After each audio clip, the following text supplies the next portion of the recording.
Hello,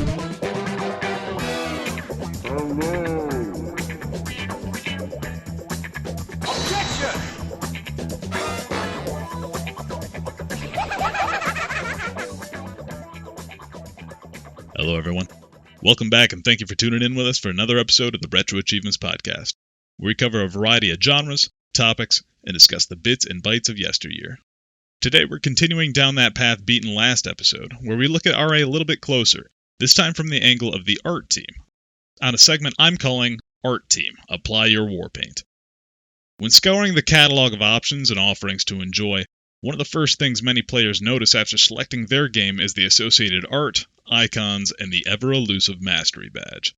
A constantly changing and evolving landscape within RetroAchivements, where any user is able to raise their paintbrush should they believe in themselves and their skills to make a lasting mark on a game they love. With the correct tools at your disposal and a little confidence, contributing to the community has never been more accessible. There is often, however, pride in one's creation.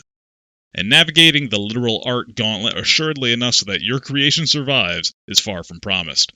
For exactly that reason, I have my guest here returning once more today, Gollawiz, to give us a first-hand look behind-the-scenes experience as we dig in on what it means to be part of the art team, as well as cover some notable road bumps and wins the team's witnessed over the years. Galla, how you doing? I'm doing great. How are you?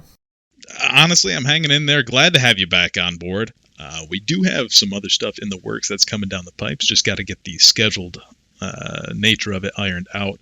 But either way, figure an art episode would do us another one in here well. We're doing the events team previously, now we're doing art. Right. Yeah. But happy to have you on board. Really just kind of wanted to drill right into it. We have only been around for a light bit of time, but have seemed to already have a lot of experience with your badges and your art. It's not a bad thing. Yeah, it's one of the main things that draws me towards video games is the art, and seeing the fact that I could change what other players see on site really excited me. Sure. From day one that I learned on the Discord that it could be possible. And it's definitely a growing process if you don't know any art. Like, I'm used to physical doodles with like pen and paper. Sure. So when I started doing badges and mastery icons for RetroAchivements, they look terrible, which is fine. If you go back to like my first post in the icon gauntlet, it was for Persona 3 Portable. It doesn't look great. I tried cropping. I didn't resize properly. It's very it's blurry in the front, but not in the back. It's just not a good time. But I kept practicing over and over again, and now I'm at a point where like someone says, "Hey, I need a new icon for this." I'm like, "Boom! It's done. 5 seconds. Here it is. Boom." Awesome. And would you say you requested quite a bit? Definitely outside of the art team board, I get people that message me and ask me specifically. They're like, "Hey, I know you like this game. Do you want to make an icon for this?" Or with other devs like Del Maru, for instance, I'll just say, "Hey, I love this game. I'll do the badges for you. You don't worry about it. I'll do it for you." Gotcha. And kind of taking a larger step back and looking at the topic as kind of a whole, what do you think about the accessibility that RA lets people get involved in that art department? The ease of access. Would you say it's a leg up from other communities? Oh, definitely. Yeah.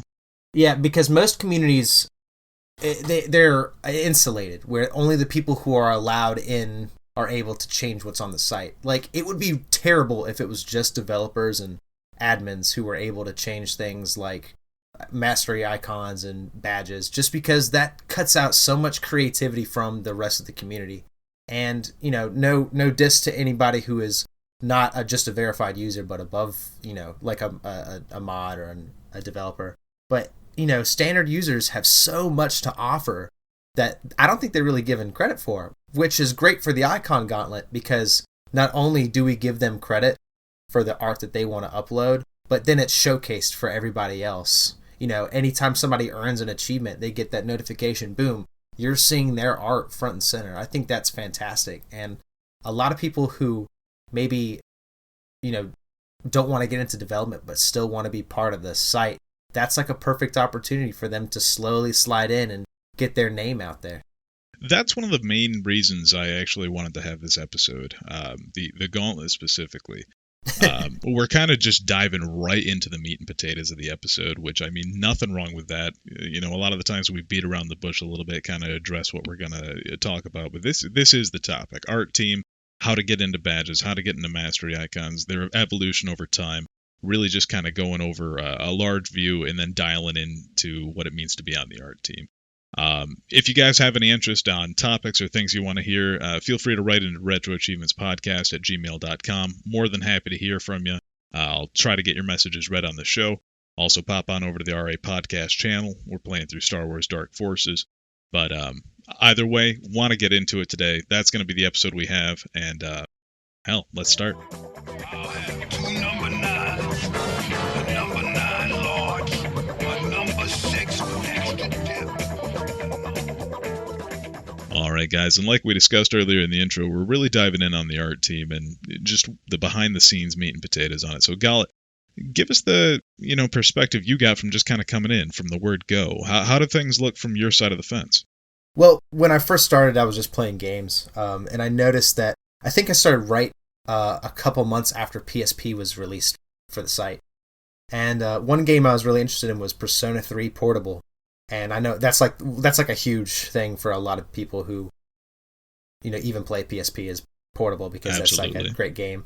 Huge series, so it's going to get a ton of people on there. Right, exactly. And I noticed the icon was a little blurry, and I really couldn't make out what was happening.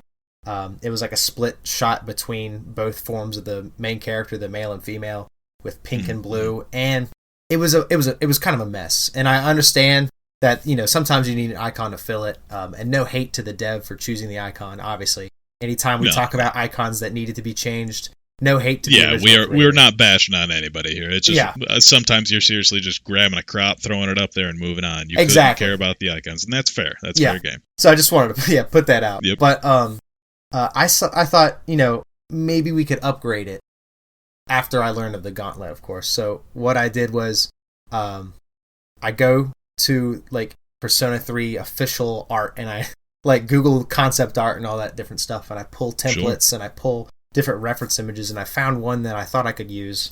I didn't crop it well.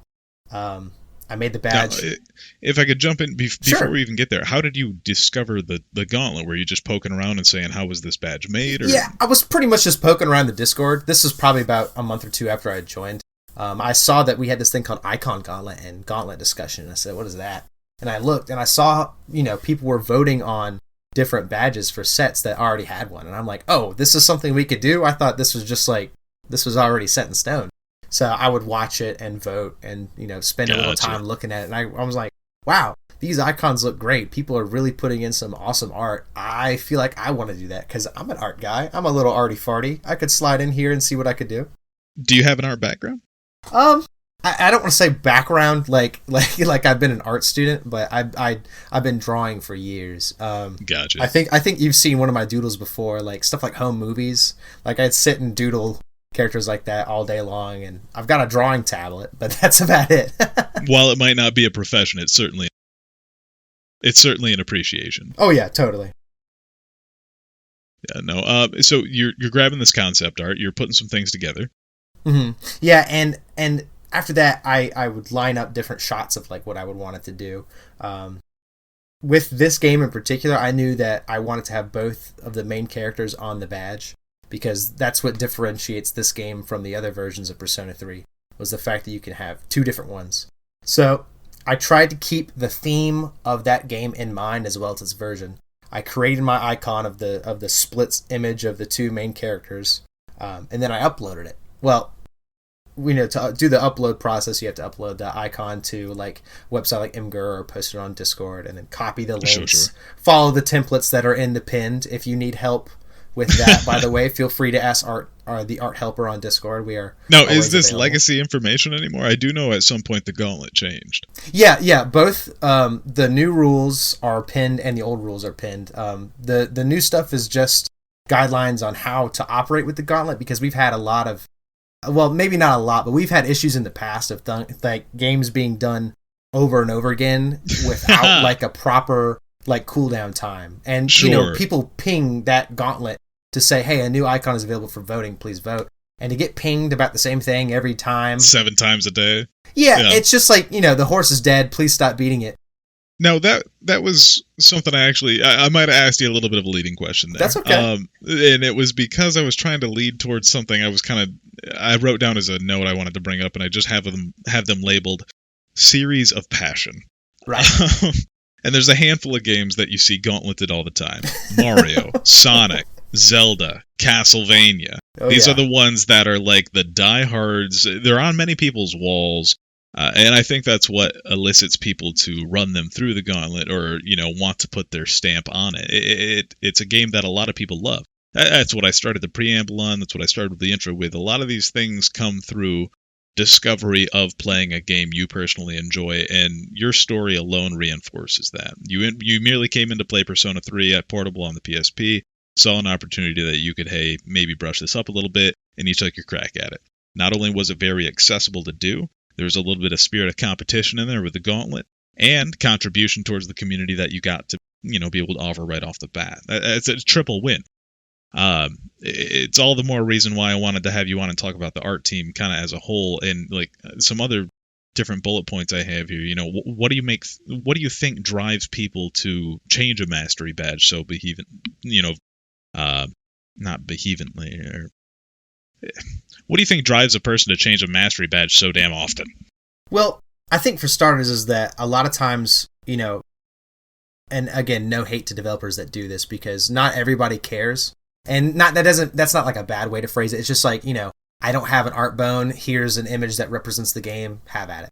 But then there are people who, like you said, like they're going to have they're going to have these badges on their profile, and they really want them to look good. And, I'm kind of one of those people. I won't play a game if it's got a bad icon. So if it's got a bad icon and I want to play it, I will make a better one for it. Sure. And all right. And it's just like, I think the biggest thing is that art can be transformed and changed and things can look so much better. And I think the community really agrees and sees that. Like, if you upload a badge of, let's say, Samus with Super Metroid, and it's cropped where, half her helmet is off, you're only getting half of the shot, and it's kind of blurry and the colors don't really mix well. A low effort icon. Yeah, then someone like me is going to see that and go, this is like a top tier game that everybody's going to want to play. Right. Exactly. We're going to want to showcase this at least a little better, try to shine the light a little nicer. It's like framing a painting. You really are trying to get that sucker to look great while it's sitting there on your profile. You're right, though. I mean, it is, you want to retain that same theming. If the game's good, you want to make sure the icon's good. And even if the game isn't good, you want to make sure that it's still putting its best foot forward. Right, exactly, because that's the first thing that people see when they see the game is the icon. And if it doesn't look good, then it sets a bad example for maybe what could be the rest of the set. Especially if it's, a lot of times I'll see like a half-assed icon, which is, again, whatever. No, you're fine. We've already prefaced it. Right, and then you go into the set and then you see recycled icons or like default icons, and you say, okay, well, it seems like, this didn't really have a lot of care put into it.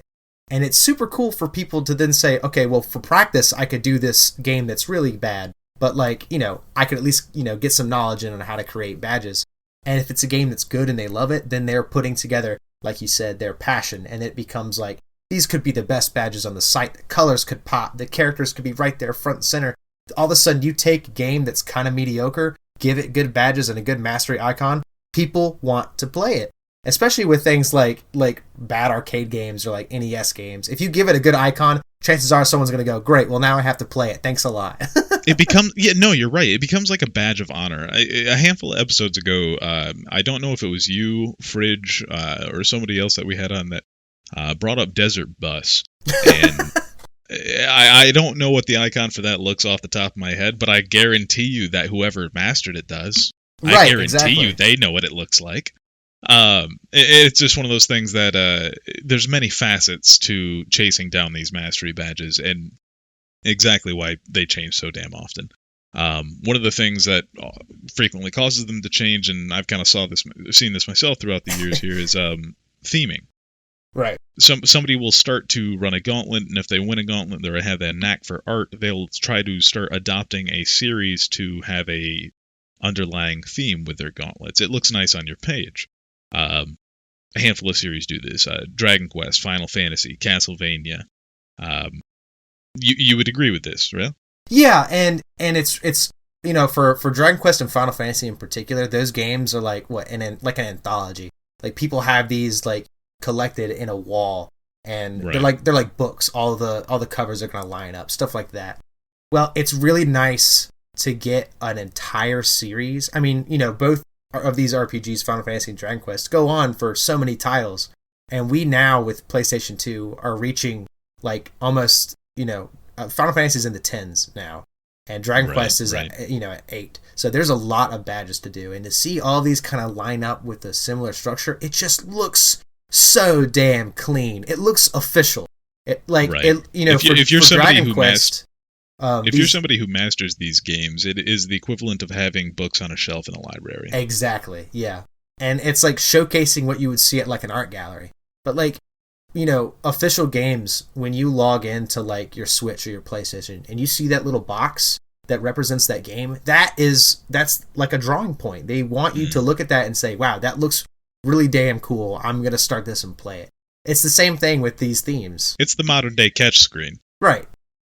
Yeah, no, and you do see people try to update them quite a bit, and I think that often plays a role when they do get gauntleted to lean towards whatever is the overall theme. Right. Yeah, and it makes sense. Yeah, and, there are a lot of people who can disagree with the theme and whatnot, but ultimately I've seen the theming win almost every time. Yeah. And sometimes it may not be a large margin, other times it may be the biggest margin I've ever seen.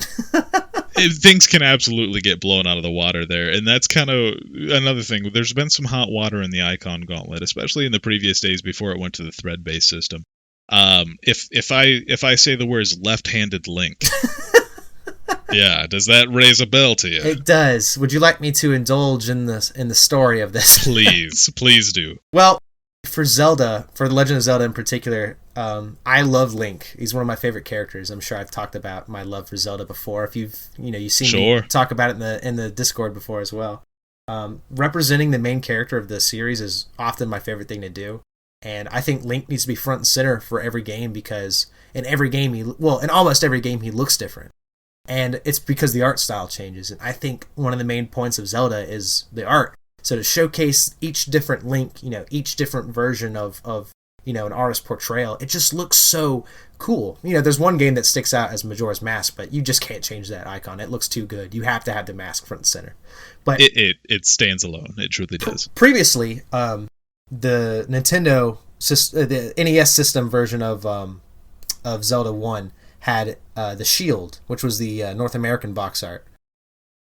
And the shield is iconic from North American players, but I never really liked the shield, honestly. It's just a shield. What? Right, no. Yeah, I know. It's just, I found it boring compared to the Japanese one.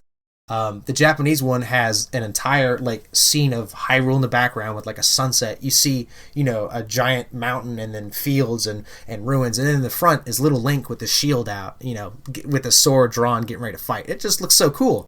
Well, I said, all right, this is too cool not to try to gauntlet. And if you're afraid of gauntleting something that you made, don't be. The worst that can happen is it just doesn't pass. So I was like, I'll shoot my shot. I'll crop, I'll edit, I'll give him a white outline, and I slap that together. That passed. And that was a pretty close call because, when I said I didn't like the shield and you responded with a what? That's how most people in the gauntlet responded with, too. Well, it definitely, like I brought up earlier, series of passion. Right, exactly. And there's nothing wrong with that, of course. And that icon won. And I said, okay, so now when I look at the Zelda series, except for Majora's Mask, you're going to see Link represented in each of them. And I said, okay, what else needs to happen? I saw that the Game Boy Advanced remake, or port, I should say, of Zelda 1 also had a shield, but it was a different image. It didn't look official to me. It looked like someone's DeviantArt. Not in a bad way, but like a DeviantArt thing. Not in a bad way, but that's effect. Naturally a bad way. Yeah, and I didn't talk about this earlier, but specifically with not necessarily just badges, but mastery icons 1000% need to be official art. Manuals, guides, official art from the site, screenshots. It has to be from the game. And you can do things like if you're working with like a game based on an anime, if you can find like, you know, an anime cover that fits, then I'd say that's okay because it's the source material, but it needs to be with that game in particular. Now, is that opinion or is that art team rule? That's like an art team rule for me. I'll if it's not a rule right now, I'll push it. But like, because if it's not, I'll gauntlet it. You know what I mean? No, it makes sense. It does. I'm not asking. You know, I'm merely playing devil's advocate. Oh right, of here. course. Yeah. I'm. But like, if I see it's not official art, you can bet your butt I'm going to change it. No, it makes sense, and it's going to be an easy gauntlet to win. Exactly. But I saw that another shield was up, and I said, you know, I like the original shield more. I'm not a big fan of this one. So because this is a port. I looked to the other icons for Zelda from the NES and the GBA differences, and I saw that the Game Boy remake, the Game Boy Advance remake of Zelda 2 had a reversed icon from the NES one, and it's just an image of Link on the left, and then the Game Boy Advance one is Link on the right, and in the background is Zelda on one, and in the other is Shadow Link. I said, this is a really cool dynamic they got going on, so I took the image of Link from the NES one, and I flipped him, and then I gave it a new background, which I believe was like the Death Mountain sky, and I gauntleted it, and most people thought that was better and approved it. Well, okay, that's fine. I was probably like a couple of hours later. A discussion started about how Link is left-handed, and the image is flipped, where the sword's in his right hand, and you know most people are going to be like, okay. But this turned into like a real. This is a full-on debate. Yeah, this was a like put the fork down. We're done with dinner. We have to talk. Right, and it was a lot. And you know, I personally said, well, you know, it's a good icon nonetheless. So you know, whatever. If you can, my response to people who don't like my icons is never like a okay, well, screw you. It's more like a if you can make a better one or give me suggestions, let me know, and I'll see what I can try out. And one user in particular tried a new gauntlet only a little bit after mine. Now, let's preface with this is like a couple of hours, and most icon gauntlets need to run for at least 24 hours unless they're beating the original icon or the other icons by 30 votes. Which is, you know, that's just a landslide. Blow out of the water, yeah. Right. Keep in mind, I'm merely bringing this up for a funny point in the icon gauntlet history, not to draw any like ire towards people. So exactly, yeah. Relax. It is very funny. So this icon goes up from this other user against mine, and it loses. A couple of hours later, probably like half a day later, another icon from this user comes up, pings icon gauntlet again. So everyone is like, uh-oh. This is like the third time. But we know what's going on at this point, so we all got our popcorn kind of at the ready. Right, and then it happened again with another one, and then it happened again. I mean, it probably had to happen about 4 or 5 times. And everybody at the end was like, oh my god, please, no more. And throughout all of this, these goings-ons and this back and forth and the discussion channels popping off, I have this fantastic little imager link over here of Link. It is a black background. I'll put it in the show notes here. I'm sure you're familiar, Gala. Oh yeah, that's why I'm laughing. Yeah, black background, green MS Paint stick figure, and just like Link holding a shit sword, and it just says left hand with an arrow pointed to it. And that will forever be like I lost my mind. It's so funny. That was the capstone on like, oh my god, this is a ridiculous argument, but I'm so thankful we can still step back and have some fun with it. There's humor about it, at least, you know. Right. It goes to show you, like, even during like heated moments, at least some people can, you know, have some fun there and recognize like, hey, calm down. Right, and you know, at the end, and I really wanted to make this a point. At the end, I did make a new icon that had different art that, yes, did feature Link. It didn't feature his hands in the shot, but he was indeed in this original shot holding his sword in the left hand. I said, okay, I'll appease every group. We'll make a new icon that's different, that stands apart, and Link will be left-handed. And that one did will win. Be proud. Fantastic. It definitely just something I wanted to bring up. It's just a good point in the old icon gauntlet history, which kind of segues nicely into our next point. wanted to touch on the revamp of the gauntlet process and what's going on there.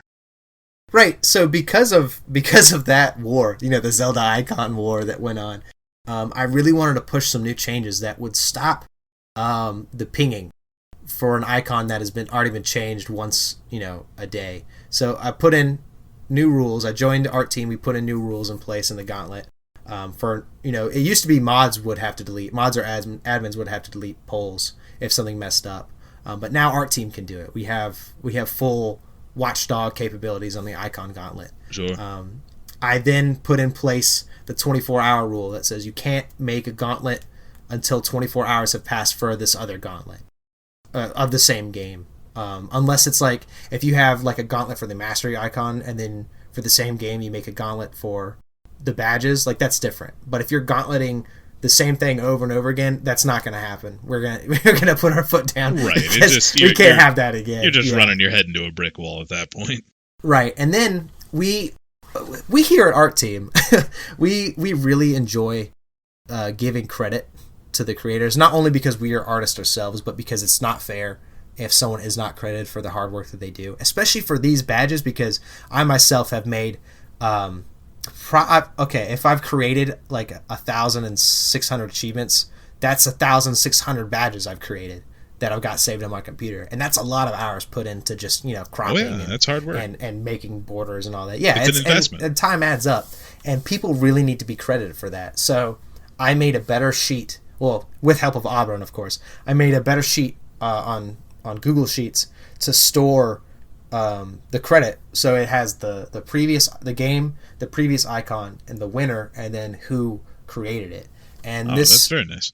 Yeah, and we send that data over to events team and the people who create the cover letters for RA News, because they credit artists in that. So we want to make sure stuff lines up correctly, because sometimes data gets messed up. They look at a gauntlet, they see like. Sometimes I've gauntleted something for somebody else if they weren't on the Discord. Mm-hmm. I know Dr. V, another Discord user, does that for somebody else. So sometimes they'll get credited for that, and I really don't want that to happen, because people need their credit. They need it given to them. So you lightly touched on it here, and it's one of my talking points, so I kind of want to lead into that if I could and take the opportunity. Sure. You mentioned you dabbled with the news team, dabbled with the events team. My bullet point just merely reads inter-team relations. How does the art team get along with other teams? How do you guys communicate on the back end? What do things look like? Is it pretty much a lone standing pillar, or are there bridges going across to different departments? Well, there are. I myself am in several, but I'm not in every team. Obviously, we've got people that are in a lot of different teams on RetroAchivements. And on our team, we've got a couple who branch, and so it's very easy for me to be like, hey, send this to so-and-so or send this to so-and-so group. And so I'd say we've got some pretty thick bridges, specifically with, events team, using all the event icons that they create, or the RA News cover, like letter, post, that whole thing. Sure.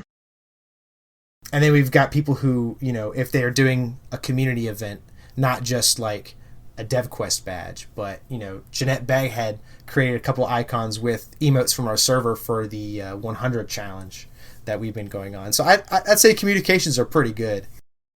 I mean, JenetteBaghead, I've reached out to the art team to supply some art for this YouTube channel, so no, I definitely appreciate the art team. Absolutely. Exactly.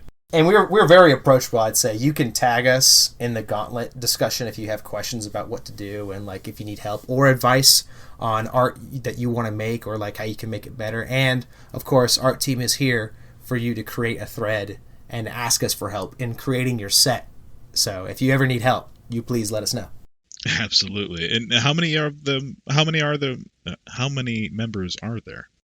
I believe we have quite a bit more than we did before. We keep voting new members in. The more that people want to join, the more we are willing to let them in. I believe we've got, almost 20. Yeah, there's a lot of users. Wow. And it's great, because that's so many people who have so many different opinions on art. And different styles that can be brought to the table as well. And they can combine all of their power into one being. They are Captain Planet. No, it's definitely something you like to see. It's one of the more accessible parts of the website, I'd say. Not even being part of the team, it's something I've gauntleted. I think I did 4 or 5 different icons using the old format. And it was merely just by sorting the website by oldest updated game. I was still pretty fresh on. I didn't want to step on any toes, and I didn't know who was active or who wasn't active as a developer anymore. So I just went into the NES section, sorted by oldest updated, and started picking away at the ones that looked doable. But it's definitely one of those things that anybody can get involved in. But I also kind of wanted to ask, like, say you prove yourself, say you start getting a name for yourself out there, how does one apply for the art team? You really just have to ask.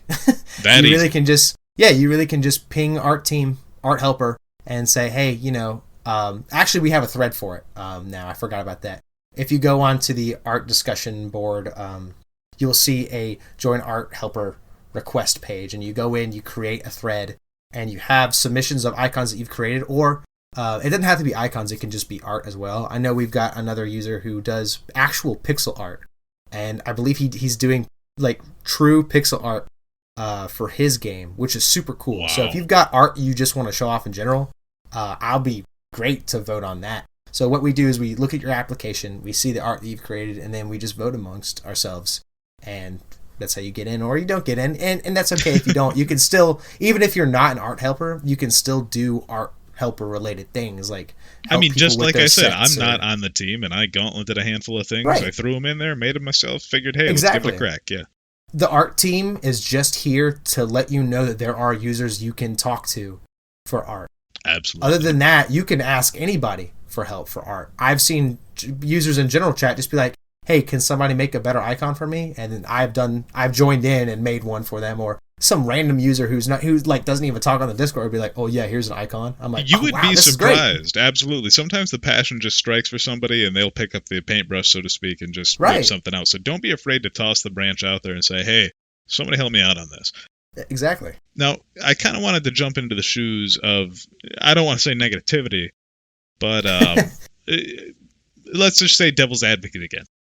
Say you chase down a game because you liked the mastery badge it had, and you have this and you wear that badge pretty proudly, and the icon looks good on your profile, and it gets gauntleted out, and now it looks ugly to you. What do you do? What do you have to say to those people? What's the solution? Well, I've had this happen before, and my solution was to make a better icon myself. Ooh, and to fight fire with fire. Right. And it wasn't so much of like you ruined my game, but it was I definitely want to make this look better and see if other people will agree. And sometimes you just have to take the hit. If you had an icon that you really liked and it's now gone, and you can't win a gauntlet and no other gauntlets can win against it, sometimes that's just how it is, because it's done by a community vote. Hopefully at some point in the future, maybe we'll have a way to make it where if you want to have a different badge for this, you can change it to whatever you want. But yeah, as of now, you can either make one yourself, ask somebody for help, or you just roll with the punches, Or you could even hide the badge, You could go into a profile and hide it. Yeah, push come to shove. I guess if it stings that bad, you don't have to look at it. Now, there also was kind of in the same kind of vein, you're starting a series, it ties back into our theming conversation. Say you're trying to build a theme in the series through Icon Gauntlet, or you're trying to master a series to obtain those icons. What happens when one of those gets changed midway through your playthrough or midway through your, Gauntlet Crusade? I know people that have dropped sets because of that. That's an actual issue. Yeah. Wow. And I myself am proud of the fact that I'm a badge collector. Sure. But for me personally, I wouldn't be dissuaded while I was playing a game if I liked it that much if the badge was changed. But yeah, I know people who have had that issue, and again, sometimes you just gotta roll with the punches, or at least go out of your way to request maybe a better badge. Which even if you're not art inclined, feedback and different ideas, those are always welcome, especially with art. So any feedback that you have that you want, you say, hey, this badge is all right, but I think it could look better. Here's some concept art that I found. Here's like this really cool screenshot. You could do all kinds of stuff to kind of slide in and see if you can make it better. Yeah, I mean, strange analogy to make here, but you wouldn't change hotels just because you don't like the type of chocolate they put on your pillow. Right. Yeah. Like I said, a little bit of a weird jump there, but it's one of those things where it's like, if you already enjoy the game, if you're having a good time, if you're enjoying yourself, just keep playing the series. Relax. Maybe the icon will come back around. Maybe some other people will see your side of the fence here shortly, but don't forget that that's not the main reason you're here. It's not to have the art itself on your wall. It's to say you've accomplished the game, you've beaten the achievements, if that's what you're even chasing down in the first place. I myself right now am actually going after, and not because the badges look good, which they do, they look great. The Dragon Quest series, I've talked about it before, it's my favorite, but I'm going through and I'm trying to get one of each mainline game just to show on my profile, because they've got that theme that you were talking about. And well, I mean, Toriyama has such a distinctive art style that if you're using official art, it's going to be a theme regardless. And the way it flows, too, the way it upgrades over time, but still keeps his art style. It looks great. For that particular theme, we have... sorry to go off on a tangent about this, but since we're talking about themes, I think it's important. For Dragon Quest, in the right-hand bottom corner, there will be whatever Roman numeral it is. So Dragon Quest 1 will have, I. 2 will have 2 eyes, so on and so forth. And that's and behind it will be a screenshot of the box art, particularly the box art. I find that important because this also segues nice into another comment. Box art is made to draw you into the game. Well, hold on. I'm gonna, again, I've used this now 3 times, devil's advocate. There is a handful of people, or at least a vocal minority, unless I'm reading it wrong. It could be many people, it could be a vocal minority, who, for whatever reason, have a dissuasion towards box art. This isn't myself. I'm a fan of it, but I mean, why do you think that is? If you could put yourself in their shoes, what do you think the explanation could be there?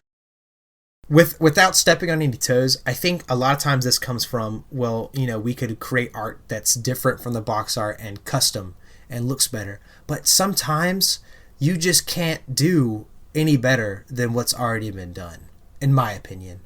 And, you could grab official art and you can grab screenshots, but if the box art looks fire, it's hard to trump that. But some people, I've seen the term lazy been thrown around before, and more than that goes into cropping box art. For me in particular, I've cropped box art and I've adjusted the light levels, adjusted the colors. I've edited the crop very specifically to have, one detail showing above all else. You could call it lazy, but at the end, it's not about, the effort that we can try to put in. It's just about if it looks good, if it represents the game well. So what I'm hearing is, after this episode, I need to go find myself the highest resolution rip of bad box art Mega Man's face. Absolutely. As everybody knows, Mega Man 1 is represented by some dude slapdashing a cover together overnight. While holding a gun. Absolutely. What? Hey, man. I mean, the story He's goes strapped. The artist for that box art had no idea what the game even was or the story behind it, and he had to do it in like 10 hours or something. Right, and Godspeed to those artists and game developers back in those days. They were like, hey, you've got 5 minutes to make this. It's going to sell millions. But just as the philosopher held up the featherless chicken and said, behold a man, I have to go find a crop of Mega Man 1 box art now and Gauntlet the badge.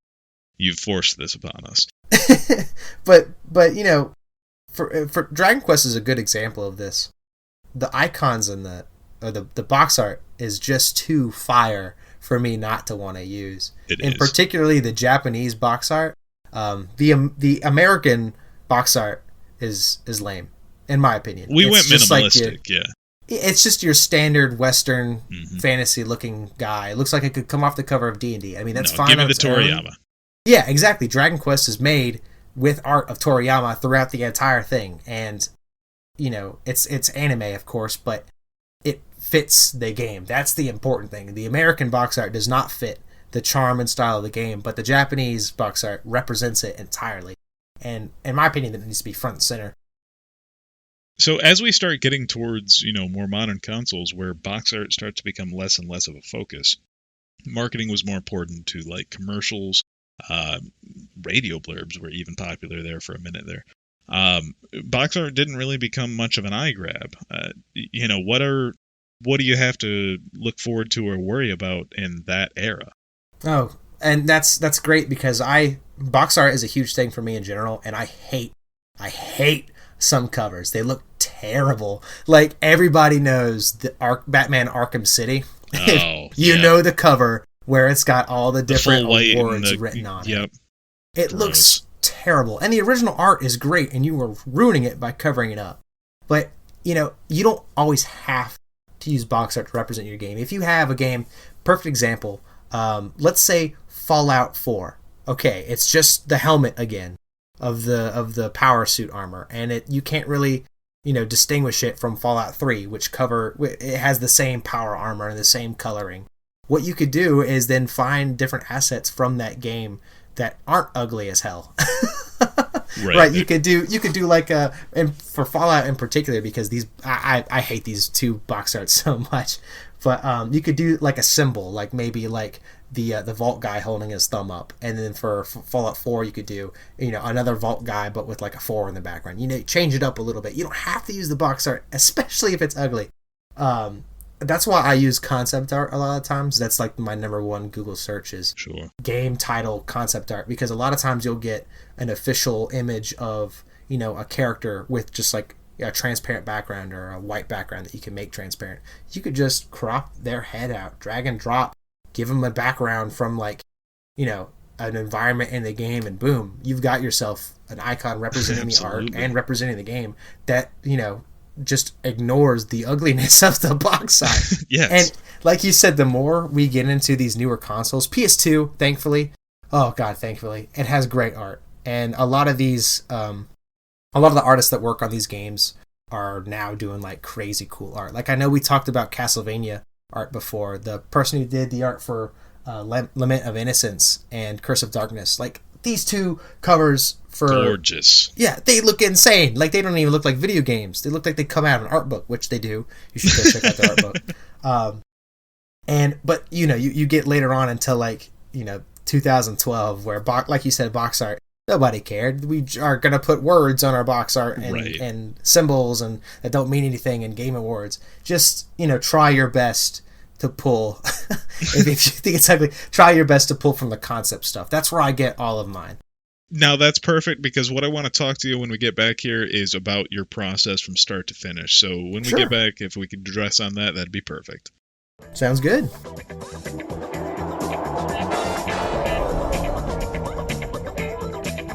Get out of here, stalker. All right, Gala, we're back with you. Welcome back, everybody. Just wanted to touch on your process, really, and kind of a start to finish, a wide shot on your process when making icons. I know this is, you've come a long way from where you started, and some things have improved along that path. Talk us through the modern day performance of making an icon. I approach you, I have a game that needs to be represented well, I have a good vision for it, I have some ideas. How do you help me get there? Well, the first thing I do is literally the first thing is Google the game name and Sprites resource. I'm plugging them because they are a fantastic resource, especially for us here at RetroAchivements, because not only are Sprites obviously official art of the game, but it's what better way to represent what to do in the game than the actual sprites of that game. We could talk about Super Metroid for this, because I did the new badges for that. Okay. In particular, what I look at first is a border. That's usually what I strike first. And for Super Metroid, I said the border needs to be something that the player sees in game already, something that they recognize as from Super Metroid. For Mario, you would do like the bricks. That's what I would do, at least. But for Metroid, I pressed pause and saw the box around like the main menu that told you. It's that map border, right?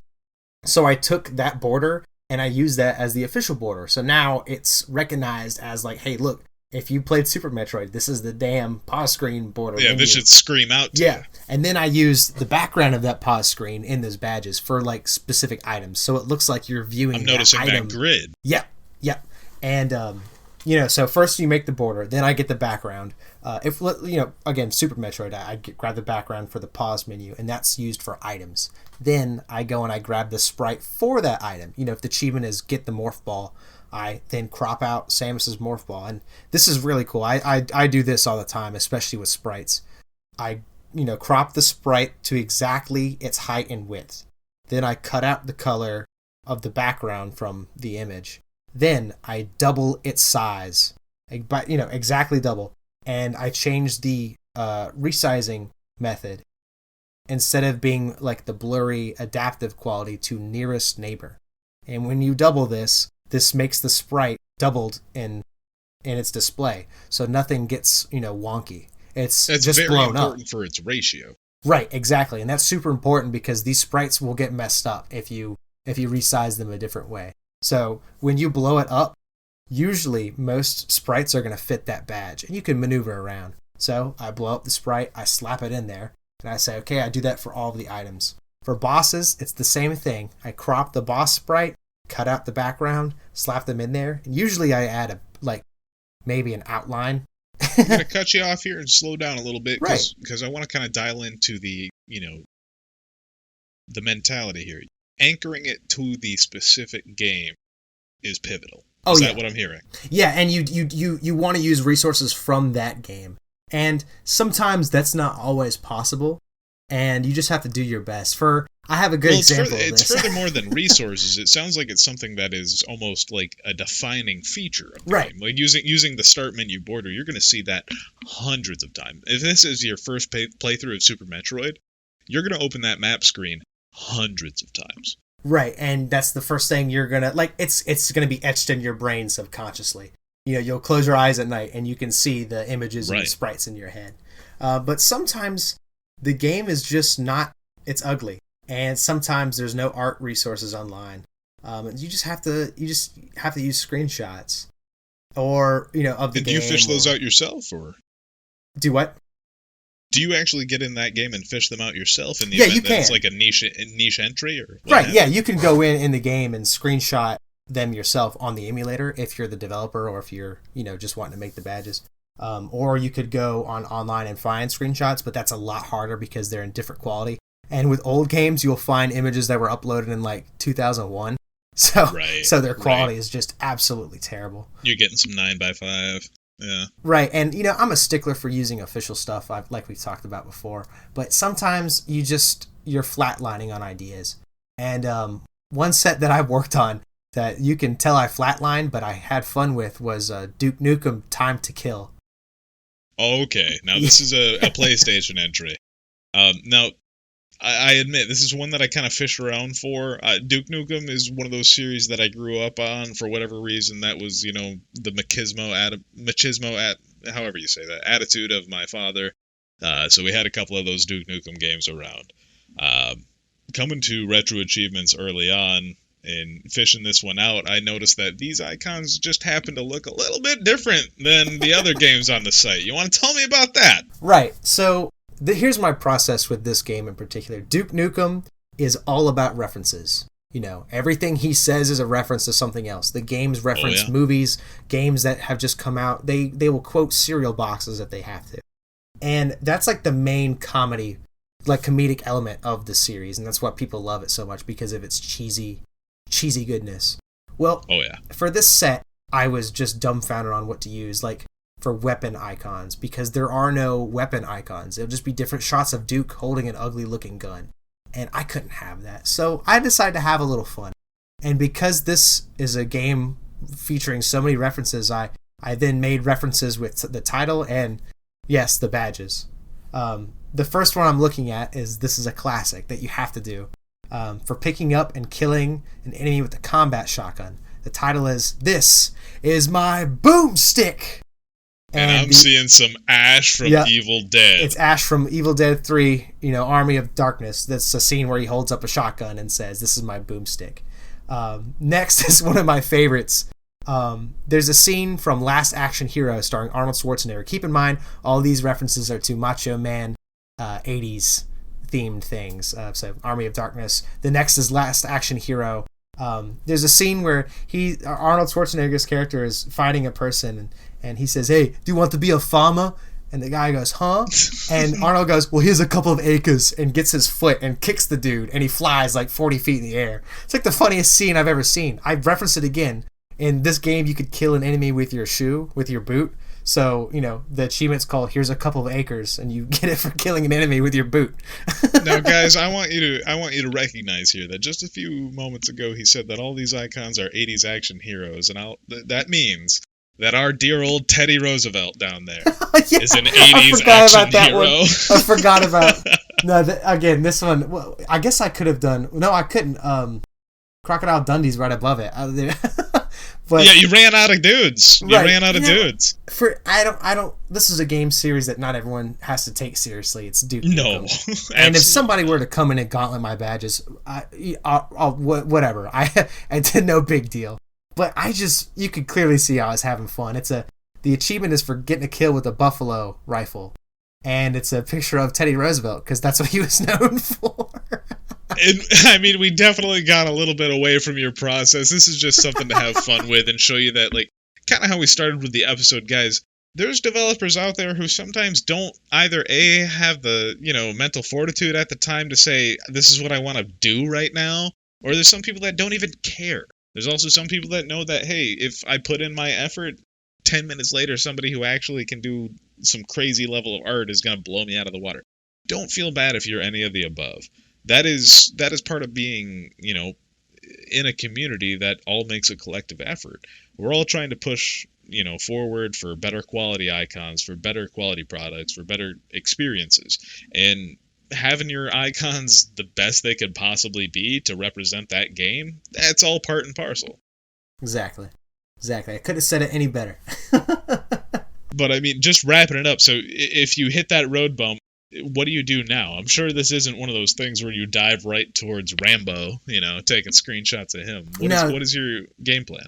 Well, my specifically with this game, since this is a great example of a road bump, I said, well, it looks ugly. How am I going to wrap this together to make it presentable? Well, for all the achievement, specifically for the weapons, I said I'm going to reference a line that Duke Nukem might say. And so when I made the title that reference, I said, well, that's great. I can just use a shot of what I'm referencing with, the title. It's just perfect. It lines up great. So not only is it, one reference with the title, but it's a double whammy. and hopefully people will laugh when Duke gets a kill and says a cheesy line, sees the name of my achievement, and then sees the badge. Hey, if you're coming here to play some Duke Nukem, you're going to laugh when you see that pop. That's just how it is. Right. Yeah. And worst comes to worst, my number one thing is always you could go for screenshots, which is super simple to do. You can just easily screenshot what you're talking about, whether it's like, like a castle or the character holding a weapon or like a pit that you can't jump over. You could just, screenshot that, crop it, boom. You've got yourself a badge. You don't have to go crazy. You really don't have to. It just has to represent what you're talking about and, represent with the game.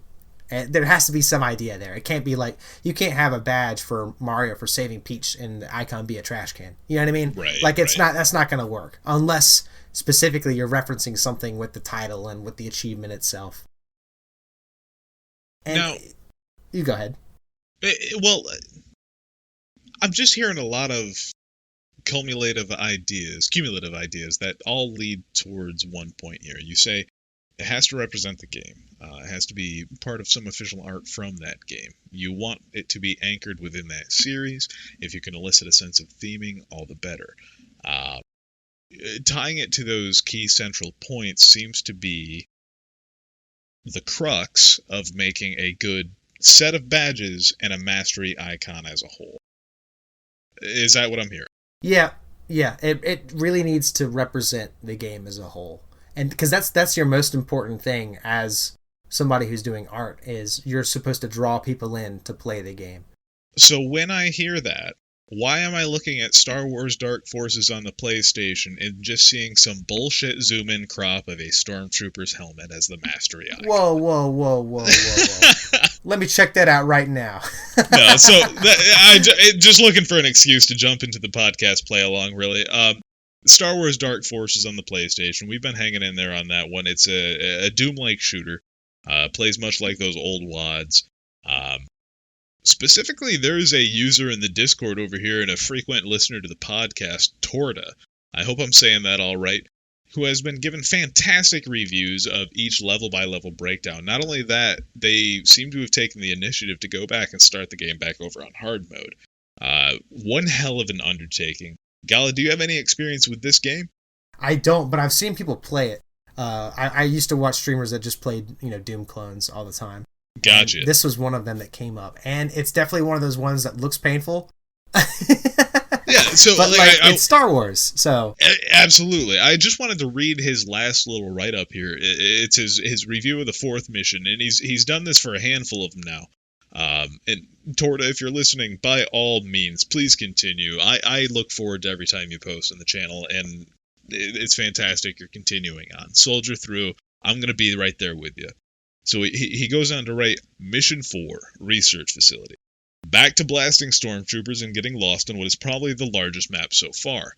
Despite being a bit maze-like, I think this is a pretty good level. It really gives you that feeling of being a badass rebel that has perhaps taken on a bit too much trouble alone. I died 3 times during this mission, but still ended up finishing it with 3 lives left somehow. I guess my total was 6 now from collecting all the secrets in previous levels.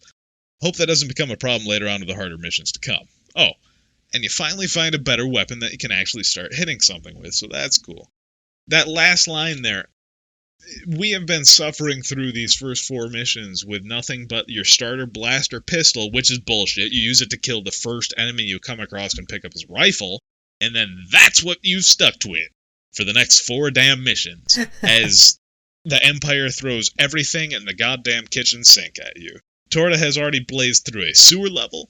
Torta has been through this game on hard mode. He is putting the best foot forward when it comes to apps. If there's anybody that's going to put the depth charges on the Death Star and get us out of this shit alive, it's going to be him. But just wanted to give you a good shout out there, Torta. Keep us posted on how things are going.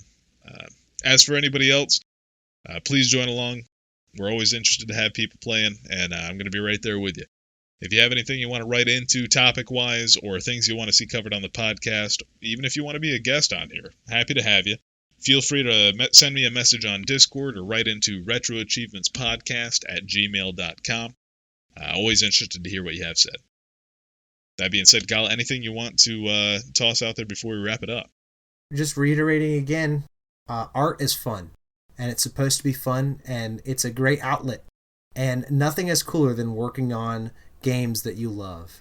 And I'm so glad that this community has something for people who aren't, who don't want to develop, who don't want to spend thousands of their hours, even earning achievements, that they can then commit to showing what they love, and with a forum full of people who will get to experience that. And that's just so cool. And I can't think of any other community that allows something like that. So I'm really proud of that. It's perfectly said. The important thing to remember is we're all here to have fun. Exactly. So thanks for coming aboard, folks, and we'll see you all next time.